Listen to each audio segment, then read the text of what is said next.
UP CM Yogi Adityanath గారు Allahabad city name ని ప్రయాగ్రాజ్ గా మార్చేశారు. కానీ అలహాబాద్ హైకోర్టు పేరు మాత్రం మారలేదు. అండ్ ఇది కేవలం ఒక యూపీలోనే కాదు, కోల్కతా, బొంబాయి, మద్రాస్ హైకోర్టుల పరిస్థితి కూడా ఇదే.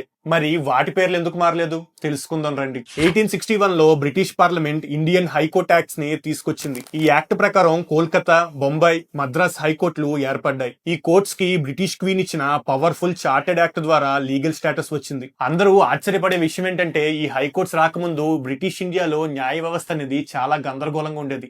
ముఖ్యంగా రెండు రకాలైన కోర్టులు ఉండేవి. First the supreme courts. ఇవి కలకత్తా, బొంబాయి, మద్రాస్ లాంటి బిగ్ ప్రెసిడెన్సీ సిటీస్ లో మాత్రమే ఉండేవి. అండ్ ఈ కోర్ట్స్ ఎక్కువగా బ్రిటిష్ పీపుల్ కేసులే చూసేవి. Second the Sadar Adalats. ఇవి అవుట్ సైడ్ సిటీస్ ఉండేవి. సదర్ దివానీ అదాలత్ సివిల్ కేసులను, సదర్ నిజామత్ అదాలత్ క్రిమినల్ కేసులను చూసేవి. 1862లో కొత్త హైకోర్ట్స్ వచ్చాక ఈ పాత కోర్టులన్నింటినీ రద్దు చేశారు. భారతదేశంలో మొదటి హైకోర్టుగా జూలై 1, 1882న కోల్కతా హైకోర్టు ప్రారంభమైంది. అయితే 2016లో ఈ హైకోర్టుల పేరును మార్చడానికి భారత ప్రభుత్వం ఒక బిల్లును కూడా ప్రవేశపెట్టింది. ఈ బిల్లుకు కేబినెట్ ఆమోదం తెలిపిన హైకోర్టులు మాత్రం ఈ ప్రతిపాదనను వ్యతిరేకించాయి. దానికి 3 రీజన్స్ ని మెయిన్ గా చూపించారు. ఫస్ట్ ది పేరు మారితే కోర్టు యొక్క జ్యుడిషియల్ లెగసీ మరియు ఐడెంటిటీ పోతుంది. సెకండ్ ది జ్యుడిషియల్ సిస్టమ్ ఇప్పటికే ఓవర్ బర్డెన్ గా ఉంది. పేరు మారితే పాత కేసులు, రిఫరెన్స్లు, పబ్లిక్ రికార్డ్స్ అన్ని అప్డేట్ చేయాల్సి వస్తుంది. And last and most important the ఈ హైకోర్టులు